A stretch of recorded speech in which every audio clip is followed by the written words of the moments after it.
Cities need space. In the past, that's created by building higher towards the sky. But now, cities are reaching down, underground.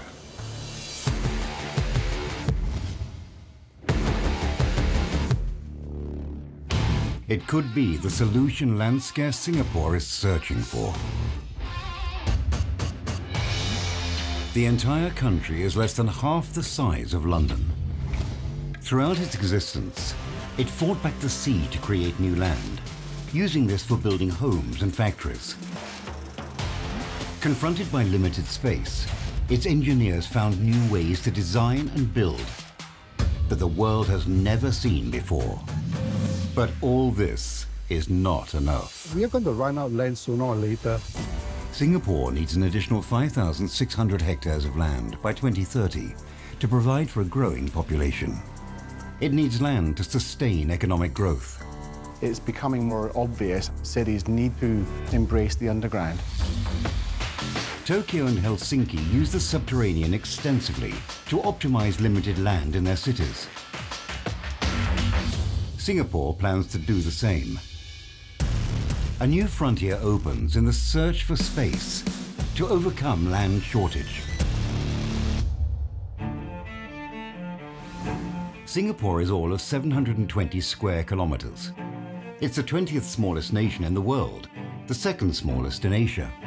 I don't think it should be a fact that limits us. Because we started with that constraint, we had to think about innovative ways to use our land. Singapore's land scarcity became the impetus to overturn the status quo, leading to infrastructure being built using less land than previously thought possible.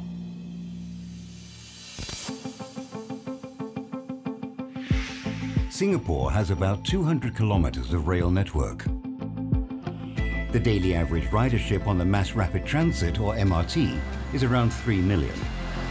Trains on the network are kept in tip-top condition through regular maintenance at depots.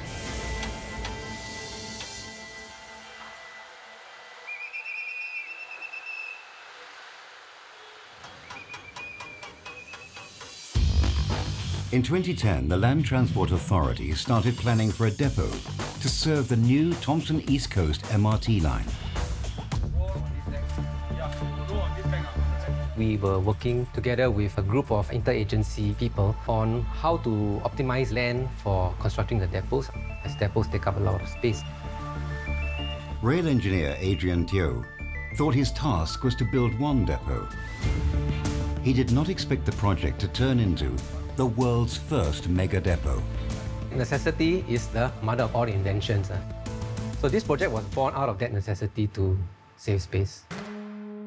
On this small plot of land, he and the team had to squeeze in 3 MRT depots and 1 multi-story bus depot.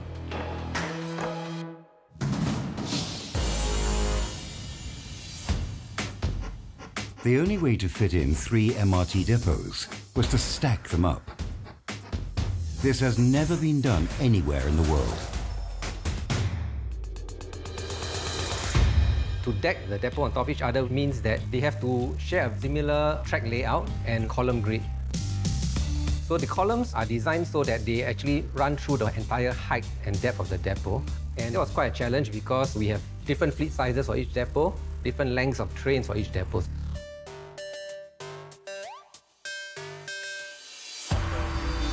The team's concept looked good on paper, but could it be built? Consultants were invited to flesh out the design. Quite a moment when you actually see the 3D designs and you knew in your heart that, okay, this can actually materialize as we had envisaged. So when the consultants was on board, we made it very clear to them, optimize the land without compromising our operational requirements and, of course, do it in as an economical way as possible.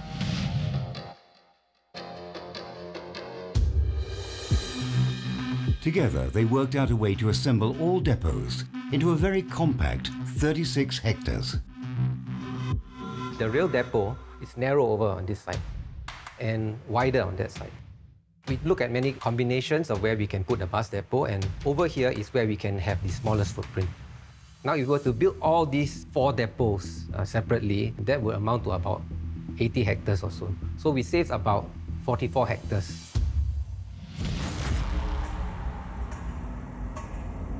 Construction of the East Coast integrated 4-in-1 mega depot is in full swing, progressing towards completion in 2024.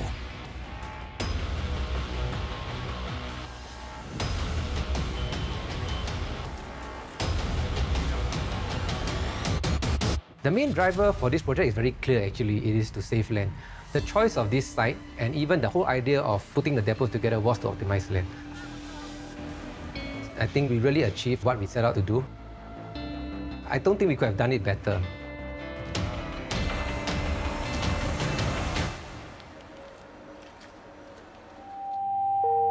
Singapore is not only short of land, it also lacks drinking water.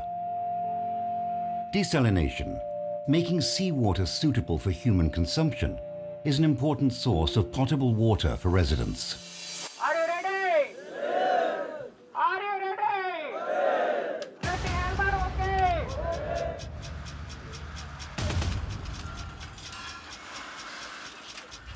The desalination plant at Marina East was tendered out with a land area of 3 hectares and a height restriction of 23 meters. The winning bid used the land in a most unexpected way. We designed the plant completely underground. Being underground frees the land above it for other uses. So in effect, one plot of land is used twice, as a desalination plant and as a park. That is making the best use of limited resources in land-scarce Singapore. We have designed the plant with a roof that is blending with the surrounding contour. You can't feel the plant if you're standing around that area. We have surrounded the roof with water feature. And this water feature serves as a moat because we need to protect the plant. This plant is 7 meters deep. Being underground restricts access to the plant, making it safer. This is a critical infrastructure. How do you protect the plant with a structure sticking out? We decided to bring it down, but to bring it down, we cannot have too big a footprint. Using the latest technology, engineers succeeded in condensing the space required for water treatment processes. This made it possible for the plant to occupy 2.4 instead of 3 hectares of land. This is the world's first underground, large-scale, dual-mode desalination plant. Able to switch between using seawater and fresh water drawn from the Marina reservoir.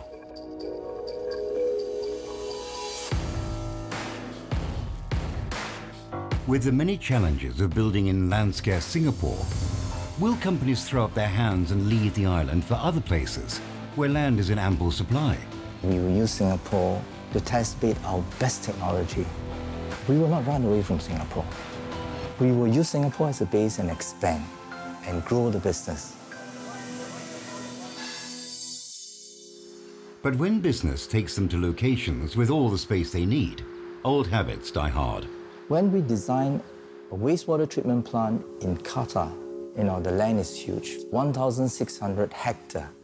But engineers being engineers, they have this mindset, they go, hey, we need to optimize it. Despite the vast space that we have, I think it's a good thing. Even you have the luxury of space and land, it's always good to be careful.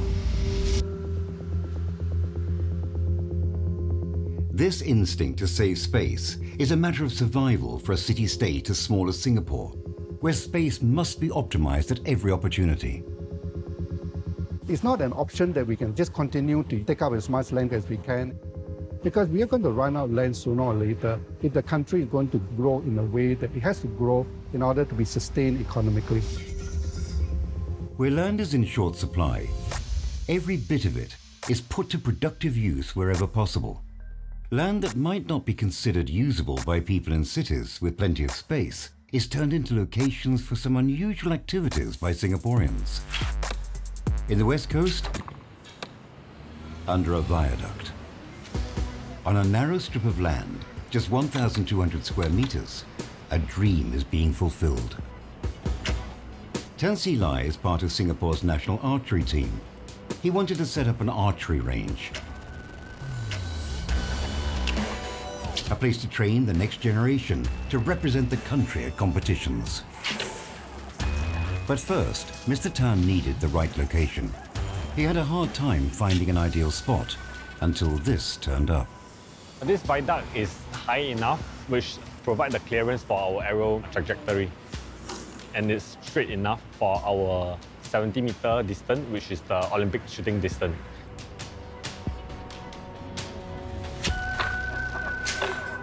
The Singapore Land Authority, or SLA, looks after the country's state land, such as this one. To optimize land use, the SLA leases out the land for suitable purposes, instead of letting them lie unused. It accepted Mr. Tan's proposal to open an archery range here. After safety features were installed, it started operations. Many people told us that it's a very interesting concept and they find it unique, and it's really how Singapore actually maximizing our space. I thought it was quite cool. I thought it was about time as well, to utilize such spaces, because it's such a waste, especially, there's nothing underneath except for just plants and just stones and everything. Giles and his family are regulars. His elder daughter especially enjoys coming here, and she has started participating in competitions. This is part of the satisfaction for Mr. Tan.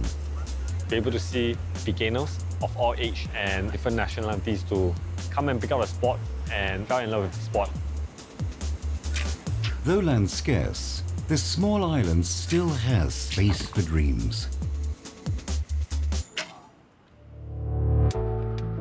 Tokyo and Singapore face the same challenge of having limited land.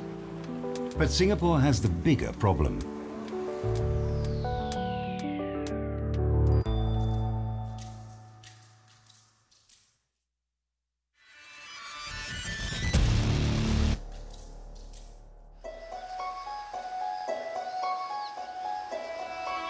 Mountains take up about 75% of Japan's total land area.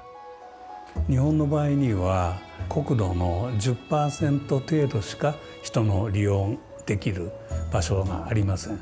そうしますとその場所を高度に有効に使わなければいけないということで地下の利用が発達したわけです。It is so extensively used, there are about 63,000 underground areas in the country.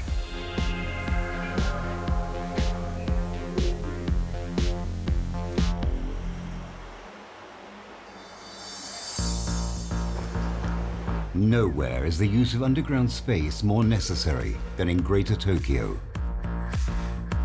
The megacity is home to 38 million people, the largest urban area in the world.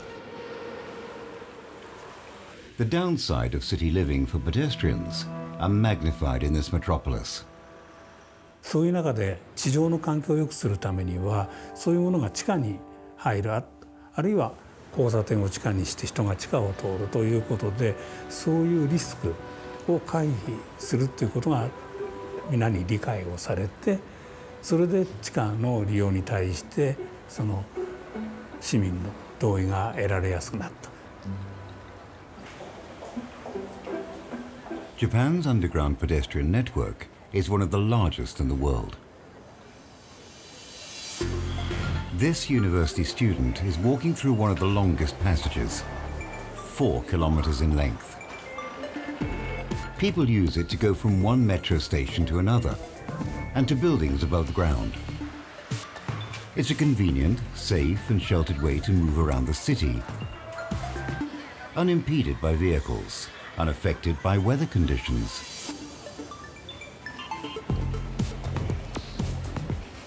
After walking for 50 minutes, the student finally emerges at the other end of the walkway. The walk took 5,458 steps, going at a pace of 4.5 kilometers per hour, and she burnt 196 calories.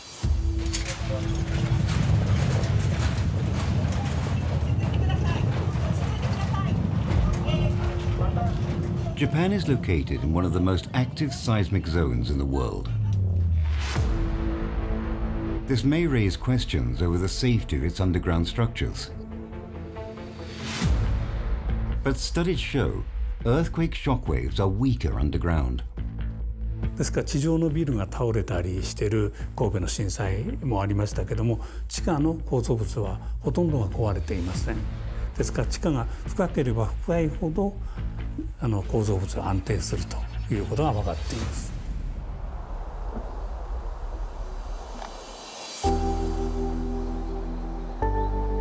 Tokyo is located on low, flat land. Large-scale extraction of water in the past caused parts of the ground to sink below sea level. On such terrain, heavy rainfall results in severe flooding.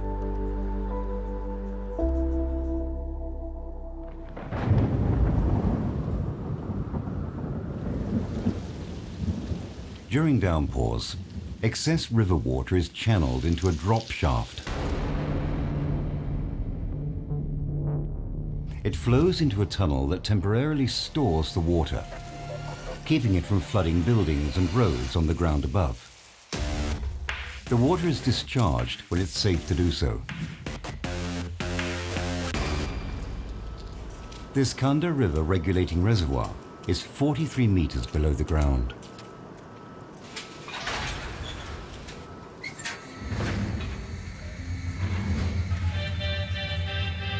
Construction is ongoing to expand the underground system. This time at a greater depth of 70 meters. 東京の道路の下には水道ですとか下水道、地下鉄など多くのインフラの施設があります。それらを避けてパイプを入れるためにような深さのところにトンネルを掘っています。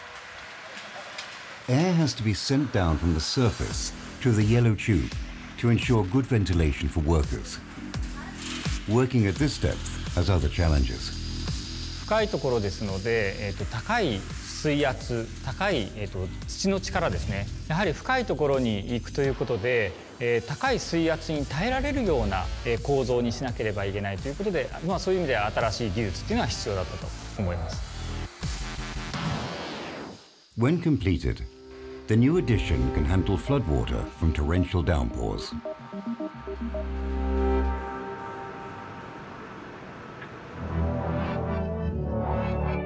North of Tokyo, under this football field, stands another showcase of Japan's underground engineering prowess.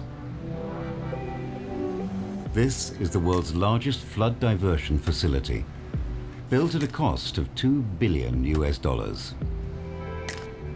The water tank, 22 meters deep, is part of a system that minimizes floods in metropolitan Tokyo. During heavy rain, the overflow of water is channeled into tunnels that flow into shafts.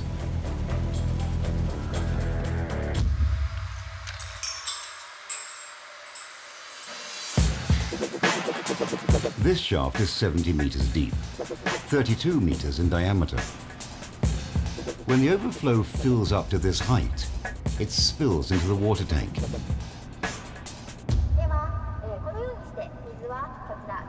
The facility's public tours offered at a small fee are very popular.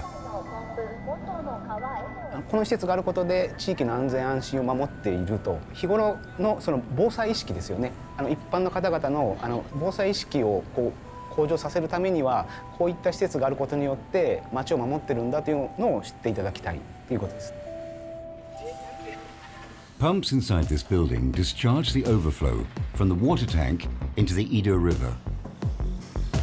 From there, it eventually reaches the sea.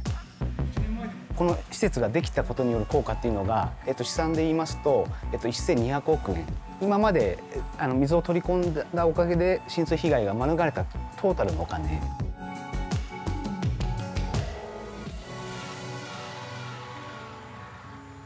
Just like Tokyo, Singapore is compact and dense. Its population of 5.5 million occupy a land area of just 720 square kilometers. Providing a basic necessity of life for its people on such limited land is an ongoing challenge the country has to grapple with. land scarcity and water are issues that are inextricably linked. The island receives 2.4 meters of rain each year, but it does not have enough drinking water for its people because there isn't enough land to collect and store it. The land can't grow, so we need to manage our water within that limited square kilometers. Singapore built plants using the latest membrane technology to recycle wastewater.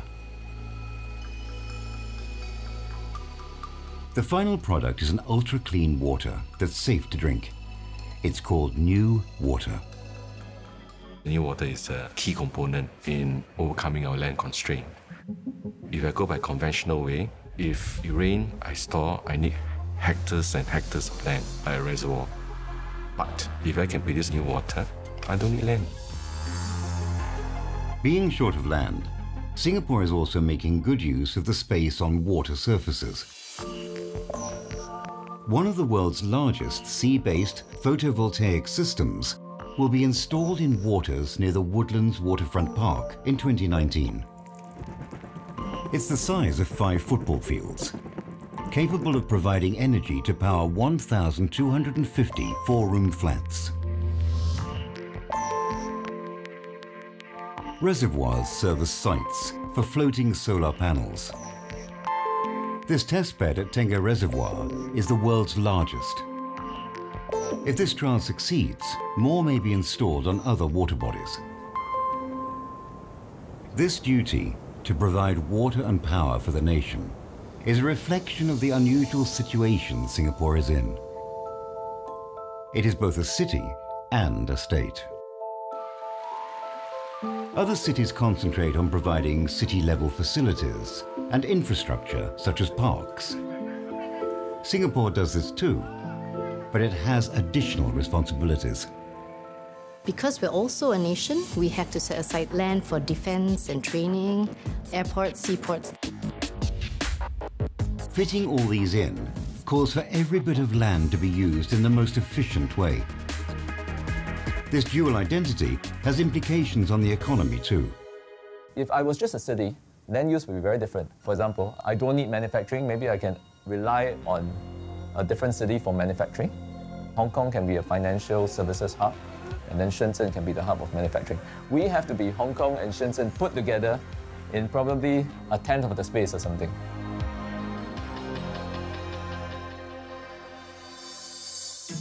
As much as technology and good planning help Singapore to get the most out of its land, the challenges of being a city and a state on such a small space will not disappear. Obviously, we would much prefer to have more space, not just for industry development, but for everything. But, it is our lot and we have to make the most of it. And when we do, magic can happen. Helsinki makes extensive use of its underground space. Singapore has similar plans, but an obstacle may stop it from seeing the light of day.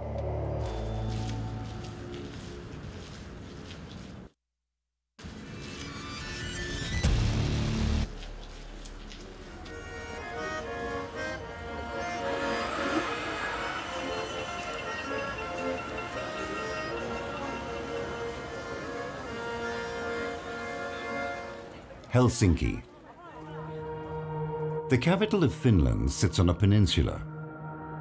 This location adds to the appeal of the city, but it is also a constraint.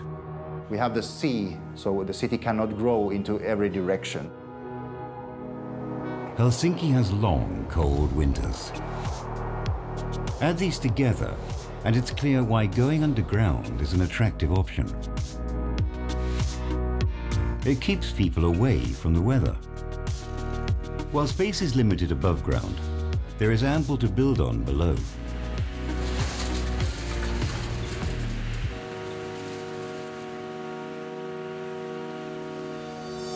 Helsinki stands on strong, solid bedrock. Some of it even extends above ground. The Finns have been building into it since the 1950s.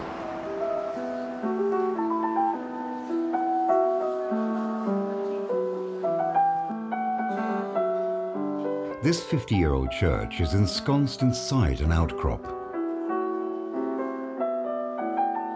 Its architects skillfully incorporated its raw surfaces into their design. Its natural beauty transforms this into a truly unique place of worship.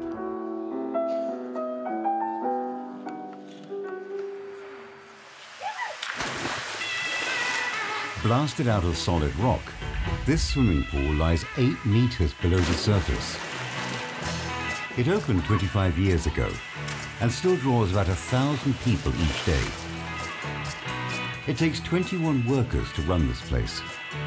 For every hour of work, they are legally entitled to have a 10-minute break, during which they're encouraged to go above ground.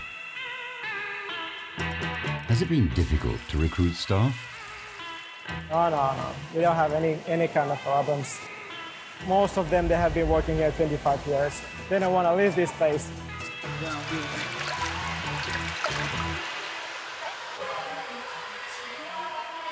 But there is something more than meets the eye about the subterranean swimming pool.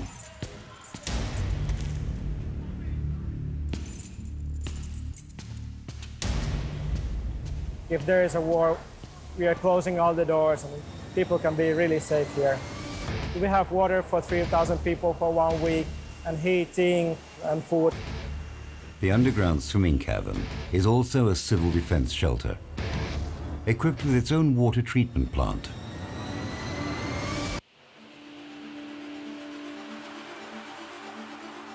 We have the tradition of reserving shelter for nuclear incidents or even warfare, so it has provided a sense of security for the citizens.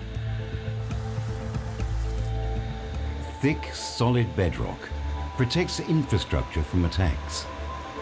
Its few access points are easier to monitor against intruders. These add up to a big advantage: security, a big draw for utility companies. This district cooling plant is surrounded by impenetrable rock.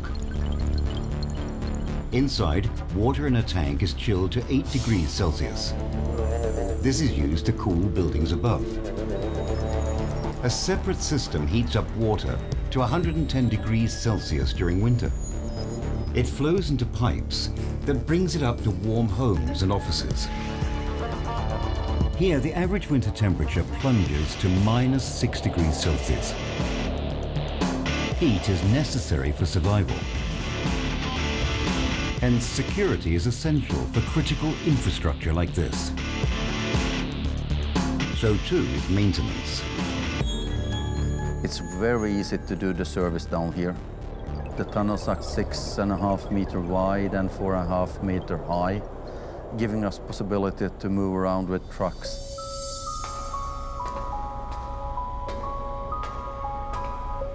The company has built about 60 kilometers of utility tunnels since 1972, despite the high cost. Well, if you calculate it on 10 years or 15 years, for sure, it's more expensive. But when it's made, it will stand here, and it will be for the upcoming 100 years at least. Things you do today is an investment for the children in the future. And that's our reason why we went underground.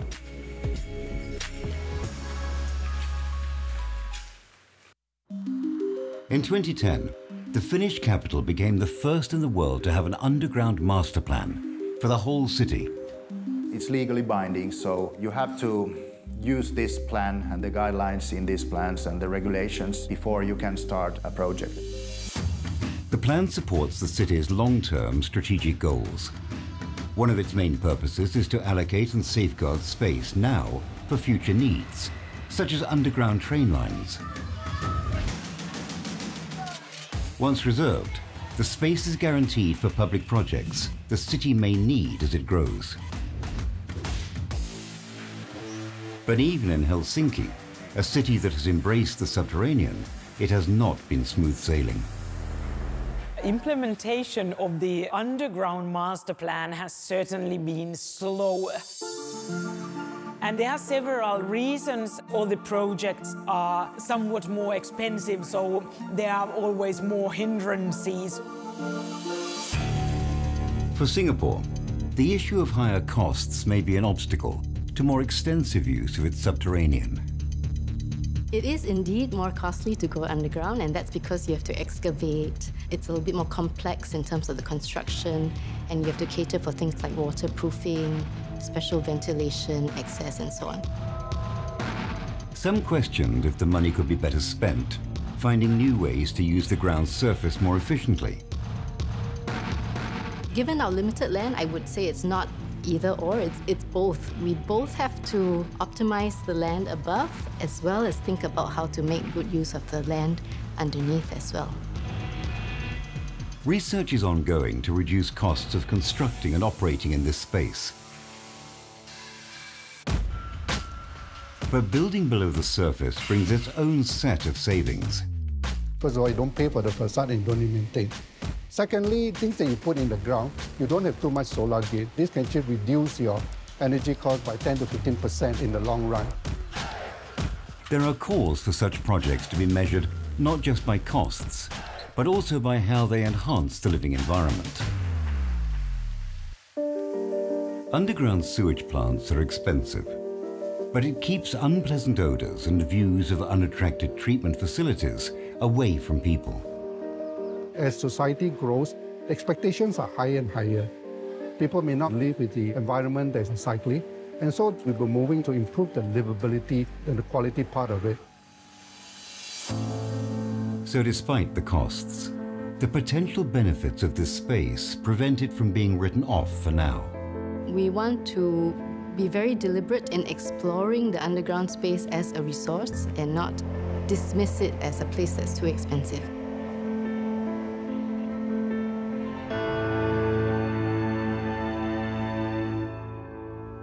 Meanwhile, in a suburb of Helsinki, a development is rising. Called Triplar, it will have hotel, office, residential, retail, and entertainment components above ground, and something unexpected under it. This tunnel is 21 meters deep. It's reserved for possible future use as the location for a new train line. But it's not needed for that just yet. A Singapore-based company rented part of the space and will transform 3,000 square meters of it into a tropical paradise for year-round flowboarding, even when it's freezing outside.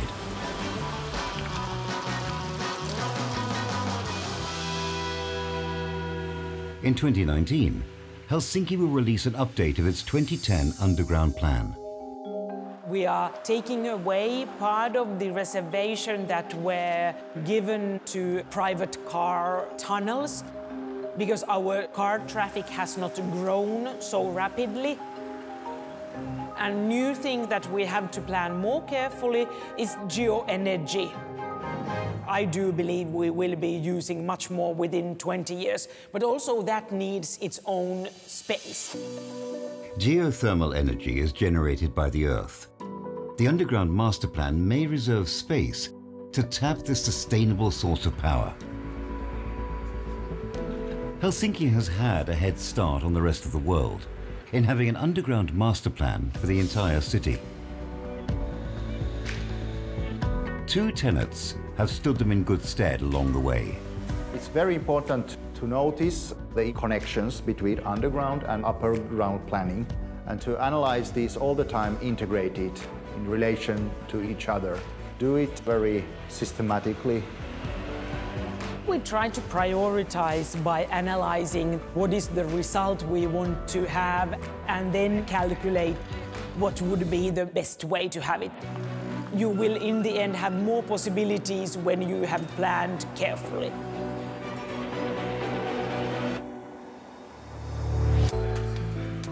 Singapore gears up to go underground in search of space for its future.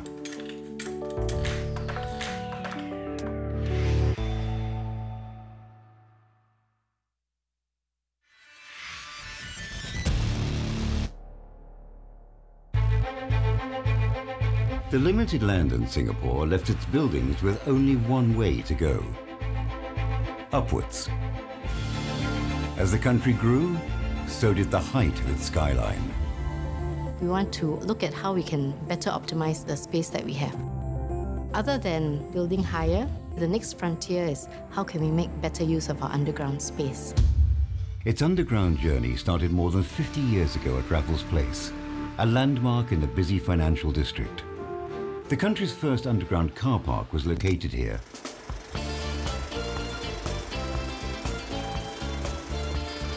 It opened in 1965 with 250 lots.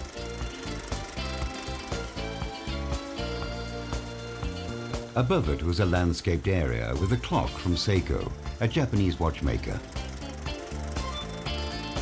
In the 1980s, the car park was demolished to make way for an underground mass rapid transit, or MRT, station.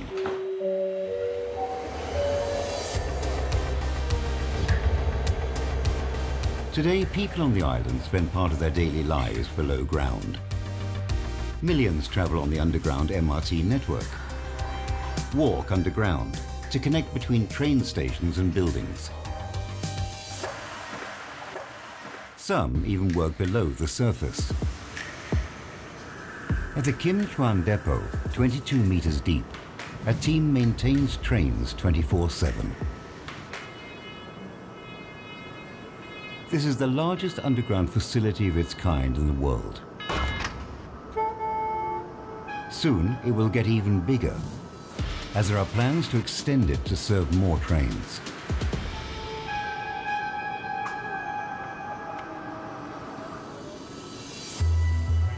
These are just a few of what Singapore has built into the subterranean over the years. The land-scarce country intends to get even more out of it. An underground master plan featuring pilot areas and their potential uses is a first step towards better use of the resource. It's expected to be ready in 2019.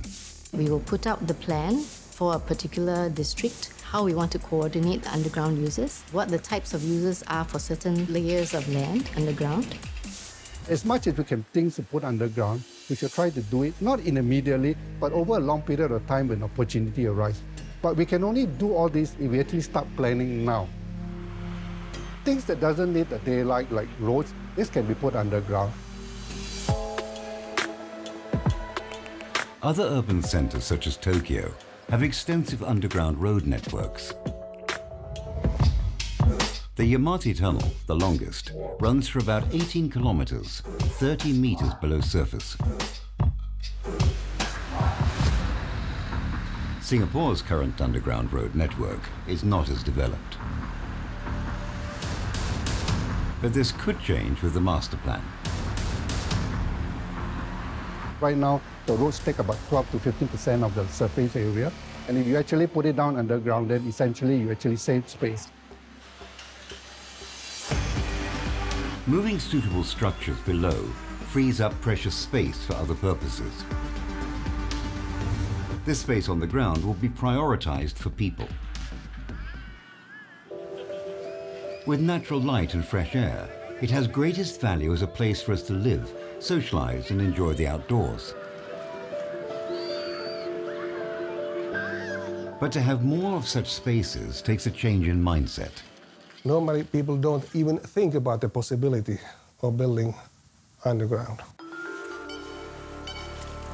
You should always think, is it necessary to have something on ground? It's becoming more obvious cities need to embrace the underground. How to be more efficient about the urban landscape, how to make our cities more compact, more efficient, and that is driving the interest in the underground space.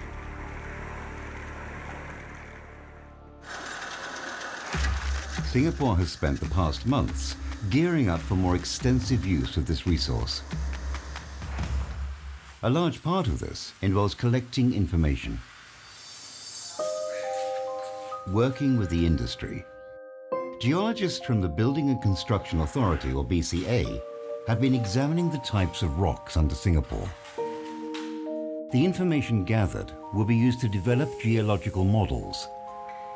These will show details of the bedrock. A National Geology Office was set up within BCA to spearhead these efforts. You must know what's underground. If a place is not stable, when you build, it can, slide. We need a very good understanding of the geology, the ground conditions, come up with a good design. We have a lot of experience on underground construction over the last 50 years. It is safe.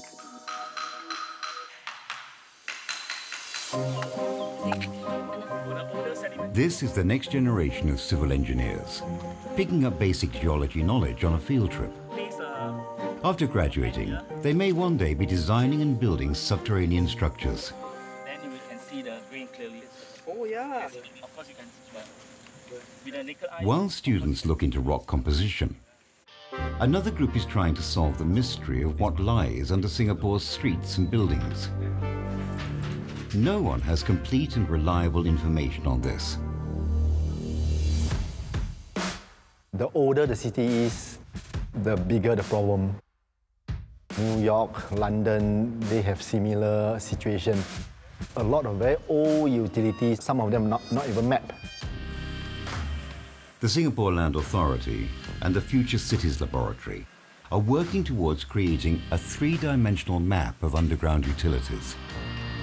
Their first step is to find out what technology is available to do this. Today's trial uses a machine especially flown in from Italy. It captures above and below ground data at the same time. While being towed, its ground-penetrating radars unveil what's buried under the tarmac. The information collected is processed. A few objects showed up that are not found in any existing maps. The need for accurate information is real.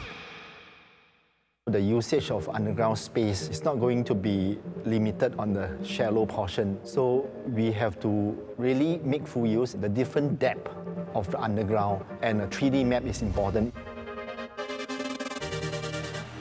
It takes a lot of time and effort to collect and process data. But all of these are essential if Singapore is to finally unearth the truth of what lies beneath. It's a new frontier that we're looking at, and we're starting to put in place these frameworks, such as the Underground Master Plan, and gathering the information to facilitate more of this underground development. Without some of these, I think it'll be very difficult to make good use of our underground space. So this we see as laying the foundation. This includes amending laws to facilitate long-term planning for its development and use.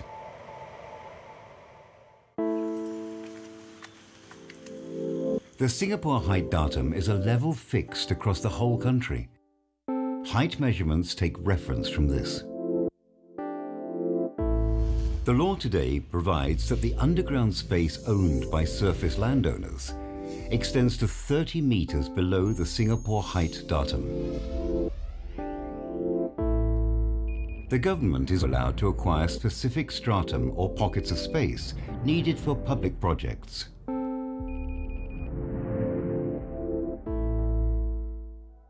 The underground is Singapore's newest frontier in an ongoing search for space that started much earlier, from just 3 years after Stamford Raffles landed.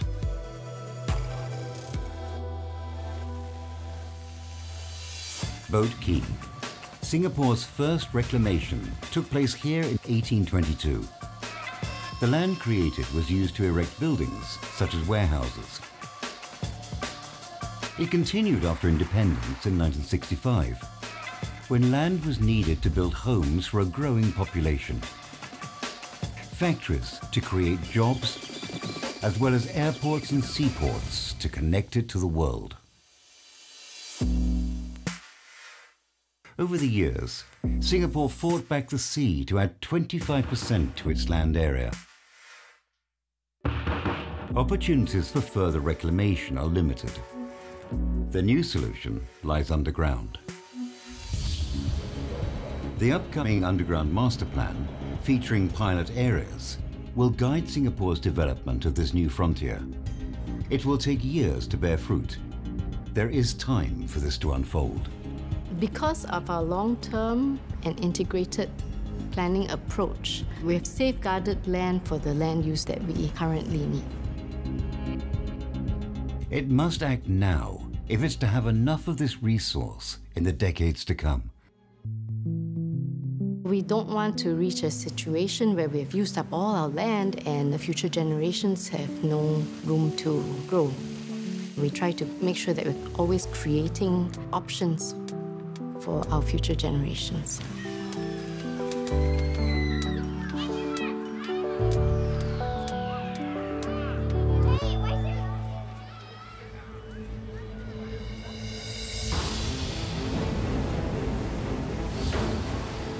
A floating city, a house in the air. Are these crazy ideas or perfect solutions for a land-scarce city? You decide in the next episode of Land Unlimited.